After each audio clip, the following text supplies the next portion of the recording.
শেষ বয়সে এসে একা হয়ে যাওয়া মানুষটা সাজানো বাগানের একধারে পড়ে থাকা বুড়ো আম গাছটার মতো। আগের মতো ফল হয় না, বিরাট গুঁড়িতেও ঘুণ ধরেছে। কাঠঠোকরা প্রতিনিয়ত ঠোকা দিয়ে দিয়ে বুক অব্দি ফুটো করে দিয়েছে। সেই দিয়ে প্রতিনিয়ত শুধু দীর্ঘশ্বাস বের হয়ে আসে। গল্প করার মানুষ নেই। হয়তো ছোট ছোট ছেলেমেয়েরা এক আধবার ঘিরে ধরে এসে গল্প শুনতে চায়, তবে তাতে আর আগের মতো মন ভরে না। একধারে একলা পড়ে থাকা এতটাও সহজ নয়। আগে একা থাকতে ভালো লাগতো, একা চিন্তা করতে, একা ঘুরতে, একা সময় কাটাতে। জীবনের শেষ প্রান্তে দাঁড়িয়ে থাকা মানুষটা ভয় পান, একাকিত্বের ভয়। পিছুটান হয়তো কিছু আছে, হয়তো বা নেই। খুব গরমের দিনে বারান্দায় বসে বাইরের দিকে চেয়ে থাকে। গরমের ভাপ এসে চোখে লাগে। কাছের মানুষটা আজ আর নেই। ওর হাতের ভাব হয়তো ছিল এইরকম। গরম তার থেকে একটু দূরে দাঁড়িয়ে থাকা মানুষটা বেশ বুঝতে পারে মানুষ থাকে না, তবে তার স্পর্শ থাকে। সে ঠিক ঠিক যেই জিনিসটা পছন্দ করত সব থেকে বেশি, তাতে হাত দিলেই থরথর করে কেঁপে ওঠে বর্তমানে একা থাকা একটা মানুষ। হয়তো সবটা মনে পড়ে, অথবা কিছুটা।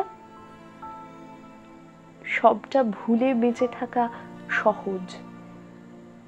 ইচ্ছে করে নয়, ইচ্ছে করে মানুষ ভুলে না, ভুলতে পারেও না। শুধু লোক দেখানো, আমি কত শক্ত, আমি কত কঠোর। কেউ কেউ অমানবিকও হয়, তবুও ইচ্ছে করে ভোলে না কেউ। একবার ভালোবাসলে ঠিক মনে থাকে, একদম শেষ বয়স অবধি। পুরনো বুড়ো আম গাছটার দরদাম হয়। কাঠ ব্যবসায়ী এসে দেখে যায়, নিজের মতো দাম বলে, তবে ভেতরের সার অংশটা শুকিয়েছে অনেক আগেই। এখন সেই কাঠে আসবাব হয় না, বড়জোর জ্বালানি হতে পারে। একজন কর্মঠ মানুষ সমাজ আর পরিবারের প্রয়োজনীয়, অবসরে ক্লান্ত মানুষ প্রয়োজনীয় নয়। পরিবার তাকে বোঝা মনে করে এখন। যে মানুষটা দুহাতে আগলে রেখেছিল পুরো পরিবারকে, আজ আর তার হাত ধরে না কেউ। একলা আড়ালে পড়ে থাকা মানুষ। রোদের দিকে চাইতেও ভয় পায়।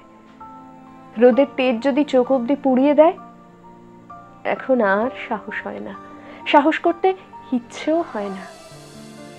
জীবন কেটে যাচ্ছে, এগিয়ে যাচ্ছে, এতটুকুই। পুরনো গাছের জন্য বরাদ্দ দাম এ পরিবারের লোকে সায় দেয় না।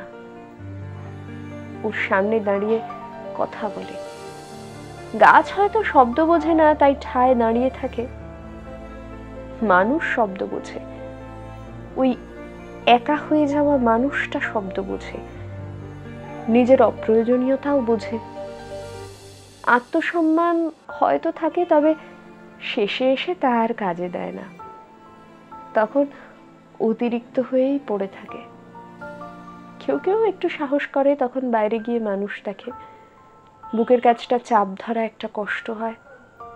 তারপর একদিন বিরাট কালবৈশাখী ঝড়ে গাছটা ভেঙে পড়ে। কাঠের যা দাম পাওয়া যায় তাই ভালো, সবটা বিক্রি হয় জ্বালানির দরে। মানুষ বিক্রি হয় না, পছন্দের জিনিসগুলো বিক্রি হয়। সাইকেল, মোটর বাইক, চেয়ার, খাট, আলমারি, ওসব পুরনো জিনিস। ওতে নতুন সমাজের স্ট্যাটাস মেনটেন হয় না। ওসব একেবারেই অচল, ওসব একেবারেই অচল।